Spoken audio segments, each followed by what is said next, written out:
So what you're telling me is that there's different types of real estate transactions and I could find a hidden gem? If you're new here, my name is Nav and I'm a real estate agent from Toronto.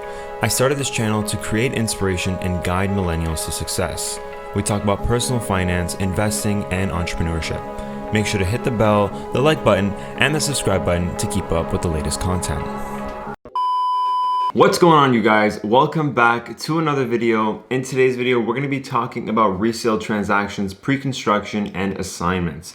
What are they exactly? Well, for the rookie, the noob, who doesn't know much about real estate, this is a perfect video for you. We're first going to be talking about resale transactions. What are resale transactions? Well, I'm not going to ramble too much about resale transactions because they are the most common real estate transactions you can find in the market. If you're a seller and you want to list your home, well, then you just put it on the resale market, right? If you're a buyer and you're looking to buy a home that's already built, well, then you're going to go shopping in the resale market. So essentially, the resale market means that the home is already built. You can physically walk into the home, physically touch the home, and you could possibly move into the home in the next 60 to 90 days. It's that easy. So that pretty much is resale in the real estate market. But what is pre-construction? I know a lot of people talk about pre-construction. So what is it exactly? And if you're a first-time home buyer and investor, is this the right type of investment for you? A pre-construction investment is essentially buying a property before it's developed. It's when a builder decides to buy a property,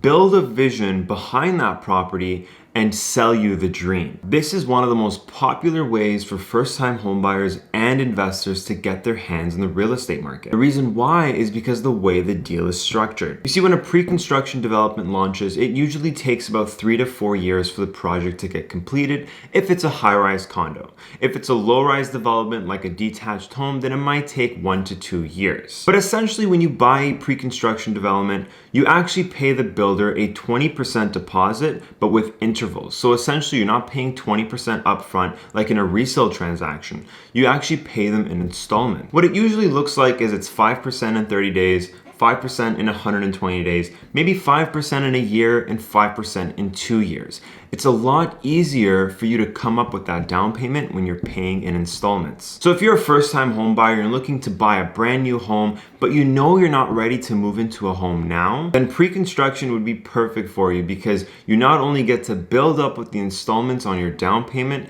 but you eventually get a brand new home down the line. And as an investor, the beauty behind pre-construction is there's actually no headaches behind pre-construction. You essentially sign the paperwork, buy the rights to a future property, pay the down payment, and there's nothing else needed. No property tax, no maintenance, no mortgage payments, no nothing. It's a piece of cake. And usually by the time the property is built, you've already made some profits on the home. So this is very, very popular for investors and first-time home buyers who are looking to either add homes to their portfolio or get their hands on their first home. Now, the main difference between a pre-construction investment and a resale property is really the closing date and the deposits. In a resale transaction, you can actually get away with a 5 to 10% down payment, but you have to close on the property within 60 to 90 days. That means you're gonna have to lock in your mortgage and you gotta move in within 60 to 90 days. But with a pre-construction investment, although it requires a 20% down payment,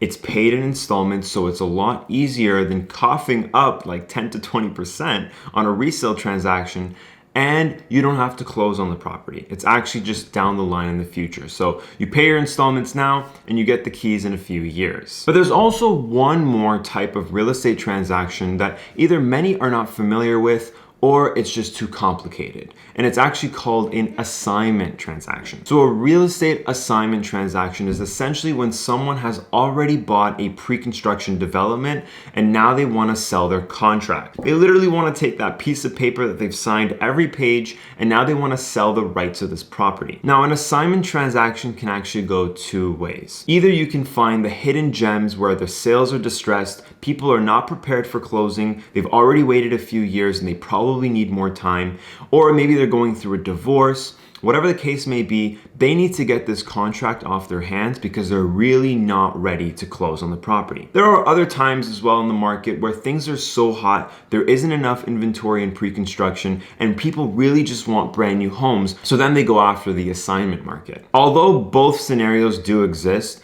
assignments are probably going to be the best ways for you to find the hidden gems. You're guaranteed a brand new home, and usually the closing is a lot sooner than 3-4 years. It could be a year or two. It could also be within 3 to 6 months, very similarly to a resale transaction. Now, although you can find the best real estate deals in an assignment sale, there is a catch to it, and let me explain. Because most of the time, and I repeat, most of the time, you are going to get a good deal on an assignment sale. It also requires the most amount of cash. The reason why is because when someone already purchased a pre-construction development, they've actually already paid the builder a 20% down payment. And now they want to sell this property, and maybe they've made roughly $50,000 of profit in the past 2 years of holding this contract. You not only have to give the sellers their original 20% deposit that they've already paid the builder, but they're also going to require that $50,000 of profit that they've made.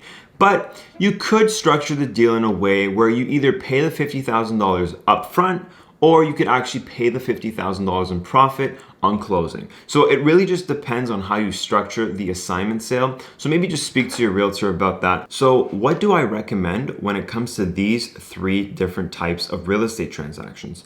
Well, the simple answer for this is that it really just depends on your situation. If you're a first-time home buyer and you're not ready to move into a property now, but you know you want to get into the real estate market, you know you want to build some sort of a portfolio, then I think pre-construction is always the best way to get your hands in the real estate market. It's the easiest way to come up with the deposit. You don't have to have all the cash up front, and you know the closing is going to be down the line in the future. If you already exist in a home and you possibly want to just relocate, then it's quite standard to just list your home on the resale market and buy another home on the resale market. That's probably the easiest way to just deal with the resale market. But if you're looking for an additional investment in your portfolio, maybe you have a good amount of cash saved up and you just want to get a good deal on a property, an assignment transaction is just for you. Remember guys, cash is king. And the more cash you have up front, the better the chance you have of getting a good deal. If you put a few $100,000 of cash in front of a seller who may be distressed and you potentially lowball the deal, there is a chance that they will take the deal because of the amount of cash that's involved in the transaction. Rule number 1 in the real estate market is the larger the deposit, the higher the chance you'll get a good deal. And there we go guys, those are the 3 types of real estate transactions that exist in the market today. If you guys enjoyed videos like this, then make sure to hit the like button, hit the bell, hit the subscribe button. We got a lot of exciting content coming. So with that being said guys, my name is Nav. Thank you so much for watching, and I'll see you guys in the next video.